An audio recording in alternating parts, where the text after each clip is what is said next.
X70，现在其实就是 Tiggo 7的竞争对手啦。X70呢，它是1.5 Turbo 4缸，181匹，290牛顿米扭力 ，7DCT Tiggo 7 Pro 的话是1.6升 Turbo， 它的马力就194匹，扭力一样290牛顿米，所以 Tiggo 7 Pro 啊，就马力已经是比 X70大了。现在还有推出给 Tiggo 7 PHEV 啊，这个才是真正 Tiggo 7的杀手锏。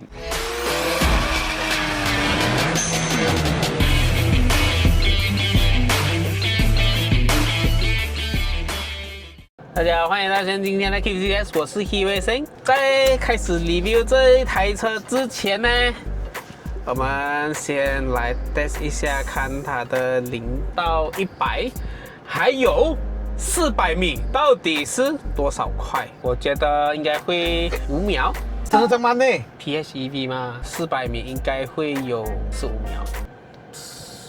15秒啊！哦，忘记开 Sport Mode 了。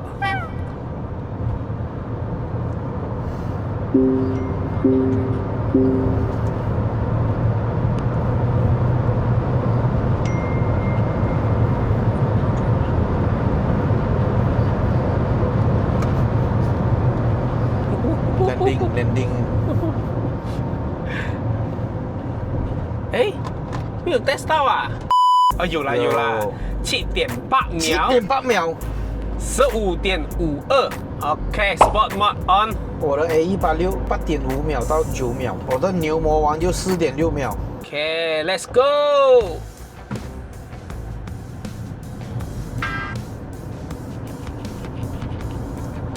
没有引擎声。哦哟，有啊。哦，它这个 Sport Mode 它就有引擎声。哦 ，OK， 我已经踩准油了。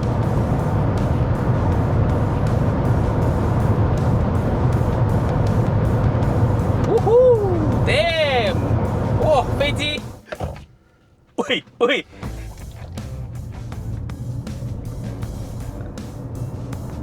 还会跑吗？可以，会啊。100 kilometers.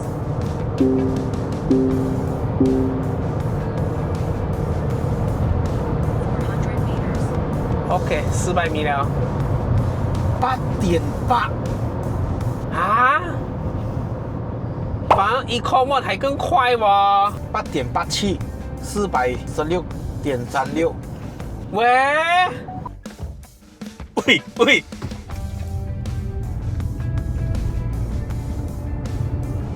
还跑吗？可以。对啊。100 kilometers.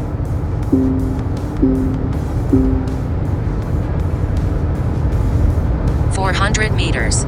OK，400米了。SUV 啊，是非常适合我现在的情况啦哈。刚刚组建一个家庭。啊，继续吹，继续吹。你想象我 Vios， 我放2个。你不是有 SUV 了吧 ？SUV 的话啊，那个轮胎是大大弄的嘛，是啦，高上来的啦。可以给你尽你一些小小轻微 off road 这样子吗？安瑟可以轻微 off road 呢？吹，继续吹。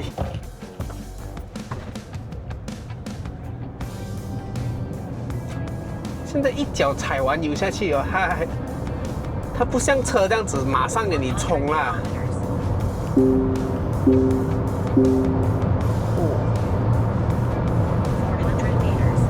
哦，400米了。多少秒？9.65。哎，慢了哦。慢1秒。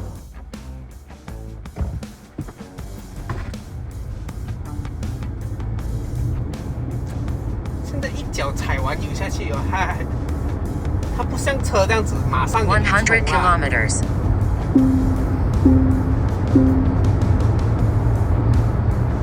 400 meters. 而且真的没有想象到电车上会有水，呸！这个不是电车，PHEV。OK，配2次，呸！ Tiggo 7 PHEV。 OK， 你这是第一次坐这个车对不对？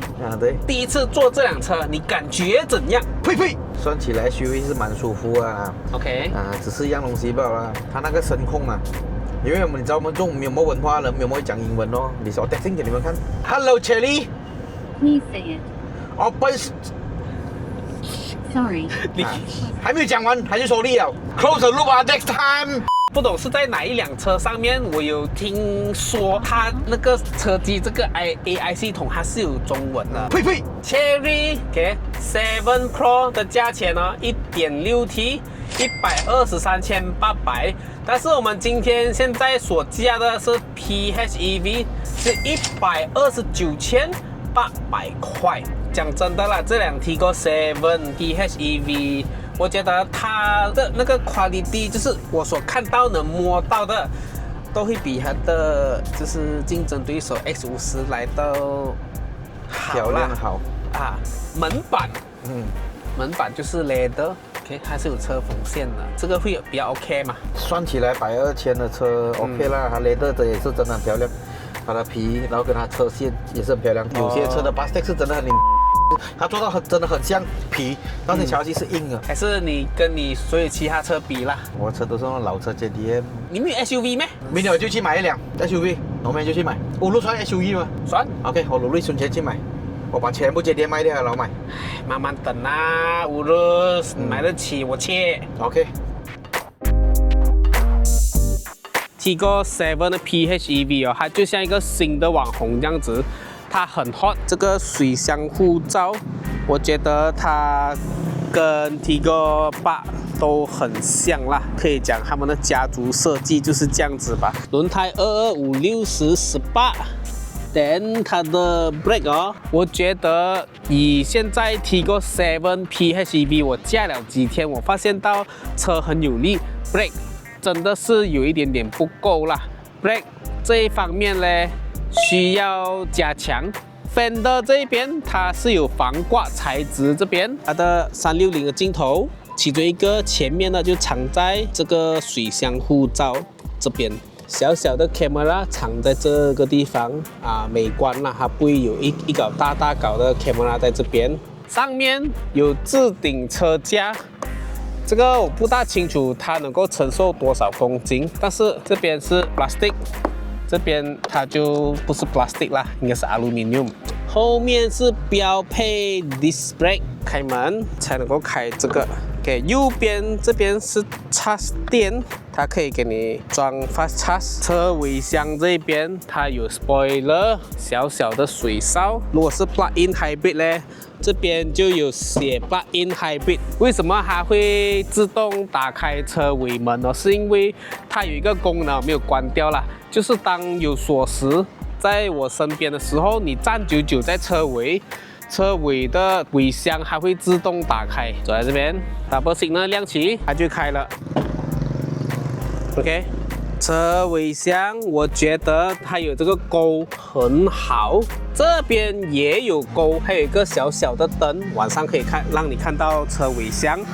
当然 ，plug-in hybrid 它是没有 spare tire 的啦，充电。OK，3 pin plug， 家里的插头都可以拿来插电。车尾椅子放倒，椅子是可以64放倒，椅背倾斜角度就不能够调了。中间可以给你放2杯大的饮料啊，全景天窗，它是可以开到后面很大片，哇，这个天窗真的很大。我觉得，如果你们时常有上云顶，或者是有抽烟的人啊，这个天窗就很好了。后面的窗口，它是可以一键上一键下，门板是 plastic 的，这边是有软质 stitching 的，车缝线是真的。Sony 喇叭上面你看这个喇叭，它旁边好像有灯这样子的，这个其实是你的 blind spot 的灯。就比如说，你旁边有车来的时候，这边就会亮起灯。就可能你后面乘客他要下车，还要开门的时候，他这边去滴滴，它就会有一个灯提醒你旁边有车来，后排的冷气出风口啊。中间这边有 USB， 它没有 Type C 啦。讲回来，门板这边我就喜欢这个啦，它可以给你放水呀、矿泉水在这边是好的。椅子后面格子就很小，后排它是没有办法在这边控制前排的几倍啦，所以你要控制的话，你要走去前面那边去调这个。你看阿姆做到这么斜 ，Instant 开关。它至少没有出现碰碰的声音啦。驾驶座这一边，它就可以给你放墨镜。佳音很喜欢这个它拉下来，它这边旁边是有灯的。在晚上的时候，如果你要这个灯，你要调亮这个灯，你可以按99这边，看到吗？它会调整它的亮度，两种切换。它这个灯是它好像有 sensor 这样子的，这个是给你关天窗的。我 GoPro 下面这个东西，它就是拿来看你的眼睛会不会疲劳。如果你一疲劳哦，那个车就会叫你休息一下，去休息一下。Wireless charging 旁边还有给你一个 Type C 跟 USB 置杯架在这边。这个 driver seat 它有一个 airbag 的字样 ，B 柱也是 airbag 储物空间。一打开哦，它里面就有一个小小的灯，这边是冷气出风口啦。如果你要放饮料在这边，长途的时候，你的饮料就可以被这个冷风吹冷啦。下面这一边还有很贴心的，这个如果肮脏了啊，你就可以拆起来洗啦。有灯非常的重要。驾车模式是在这边换。驾了这2天半吧，我是觉得啦，我对这一辆车 Tiggo 7 PHEV， 我觉得它的动力真的是非常的满意。以一辆 SUV 来讲啦，我觉得它应该是目前 C segment 里面我驾到最有力的一台。离开车子的时候，只要那个 remote 是跟着在你身上的话，车子就会自动上锁。这个没有错，也是你可以在主机上面调关掉的啦。如果你不要这个功能，然后我们接近的时候，它就会自动跟你开门。你看到这个 side mirror 打开了，就证明说它已经是知道哦，你的锁匙已经靠近车了。它没有 start button 啦，你一上车它就马上开 aircon 了，马上开 aircon。所以你要下车直接开门走啊，它直接就锁车了。Micro SD 卡槽。它是放 SD 卡进去，是给它本身的行车记录器啦。因为我没有放 memory 卡，所以它就没有记录。看嘛 ，Video Duration 这边都可以调。Easy Entry Exit Seat 这边我就没有一一的去跟你们讲解啦。你看它这个 Driver Assistant 这一边，它有蛮多的功能可以给你选。Over Speed Alarm 啊，跑到120就响了，它就有一个声音警告你。哇，这个开 engine 哦，你要拉2下它才可以开，这个才对嘛，对不对？你就不用改了。Plastic cover 到完的引擎室真的没有声音的哦。听到吗？你听到电的声音，你没有听到没有听到引擎的声音。它还是有 engine， 但是 engine 呢，就我相信是不是动力的主要来源。Multi-link 不是 torsion beam 吗 ？exhaust 都没有出气耶，aircon 开着的嘞喂。接触了这些所谓半电动车，我觉得时代真的不一样了。驾着 Tiggo PHEV 来充电，现在其实它的电量哦，我拿车到现在都是徘徊在20到26之间。它没有电，它都是用电油来去充电啦，因为它就像电车这样子哦。当它 detect 到司机的屁股离开座位，或者是司机打 P 的时候，车子就会自动，OK， 跑电而已，它不会充电。如果你要它充电，你要它启动 engine 是可以的，但是那个就会稍微麻烦一点啦。它是要这样子，你要绑安全带，挂了 P 档，你重脚油门，等一下，你就会听到 engine 的声音，它的声音就是这样子。如果你要它硬在 parking lot 里面充电，你要挂 P 档，绑安全带，然后你要踩油，它就会启动 parking power generation。我现在是用 Charge EV 这个 apps 啦 ，charging fee 给它加钱。现在我就模拟啦，我住condo的，我要明天可能有一个路程比较远的，我要 charge 电，我要 fast charge， 它就会先扣hold 着我的 credit card 的100块，我就可以下车充电了。Fast charging 现在它就像是一辆电车，它就没有 engine 声音，车灯你可以关掉啦。上车 aircon 还是开着的，我是不建议你们在 PHEV 里面开着 aircon 睡觉啦。PHEV 时不时它也会跑下油，所以只要 engine 有 start， 它就会排废气，会排废气呢，你开 aircon有可能会吸入废气。现在2点20分凌晨开始 charge， 我们就看它需要多久 charge 到80%， 然后多少钱。其实这短短的4天里面照惯例啦，我都有整理了一些我喜欢跟我不喜欢的地方，在这辆 Tigor 7 PHEV。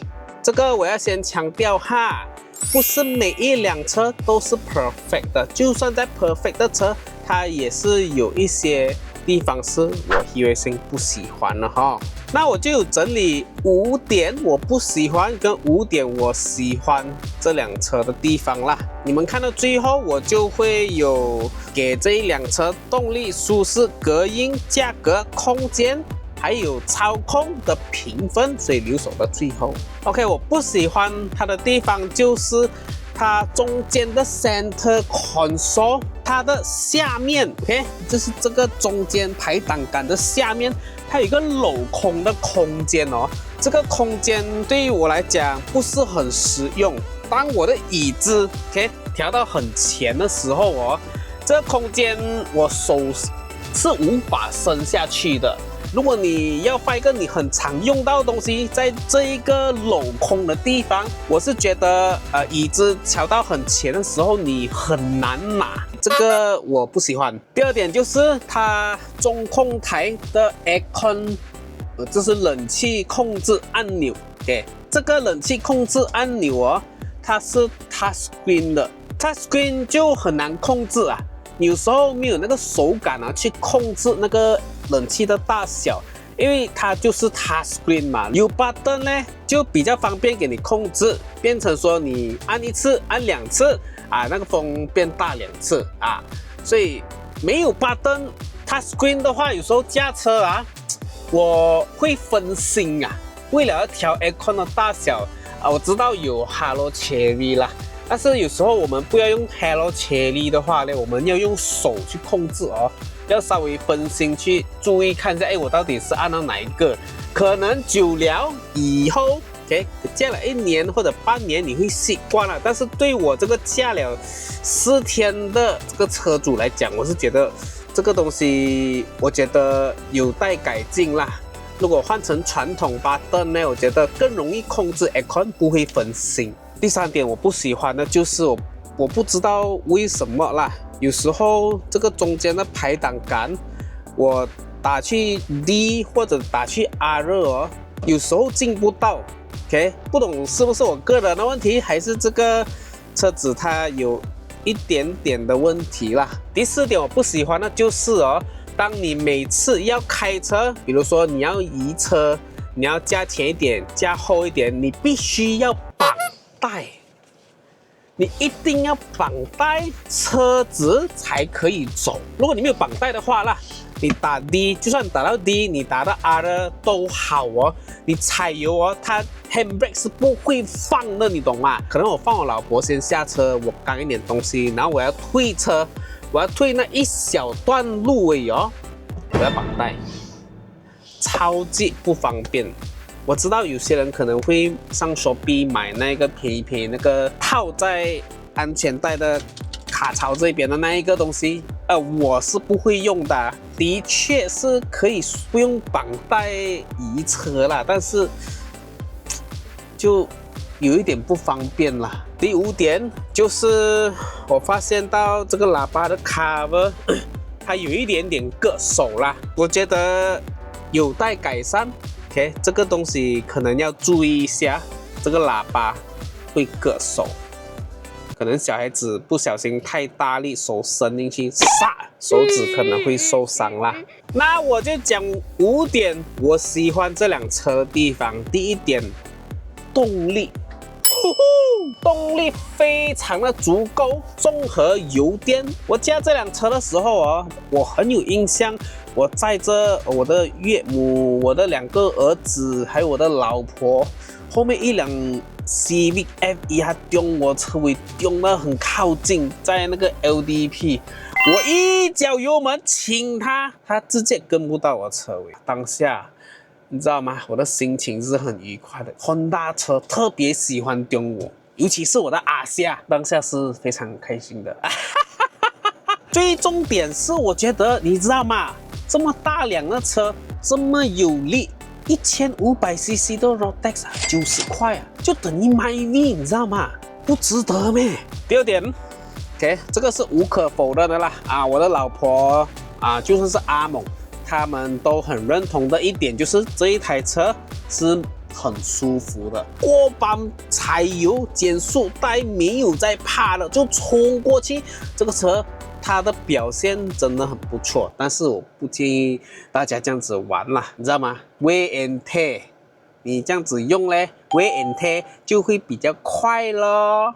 第3点，我只要我拿着车子的 remote control， 拿着。我不用按 alarm， 我直接可以上车，这个车会自动打开，还有仪式感，还有 Tigo 的那个灯会照在那个 car park 上面，还有车灯会亮。坐进来哦 ，aircon 就会自动跟我开启。上车哦，它真的是很像一些200、300千的那种电车，你知道吗？它是不用按 start button， 你直接绑带，你直接开车就可以走了的。下车一样，你也不用什么关 engine 那一些，下车直接回到家你不用按上锁那一些。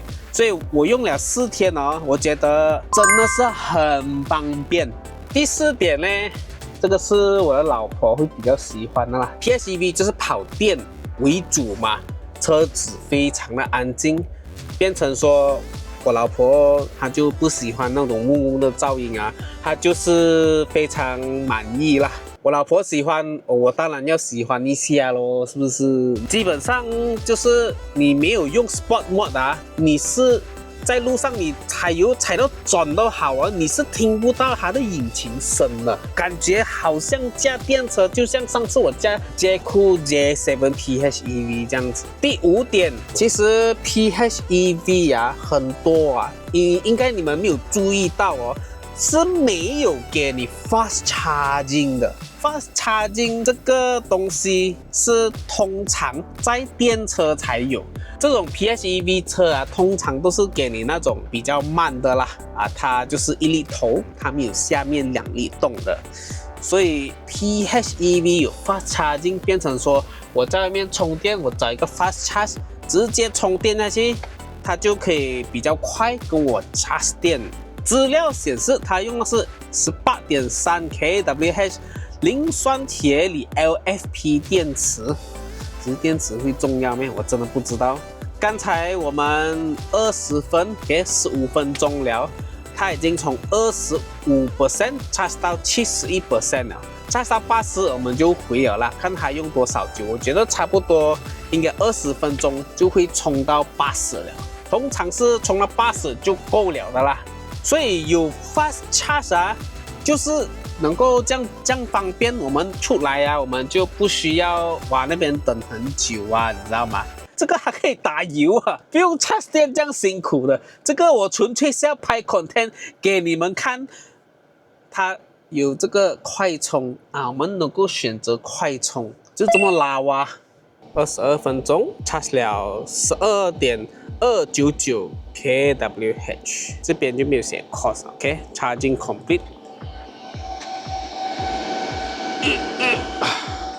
这4天的 review， 我希望你们会喜欢。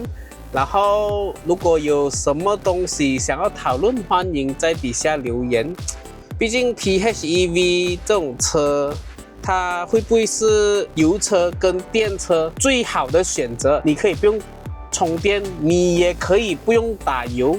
OK， 有些人可能只是用纯电这样子跑，当它电车用都可以。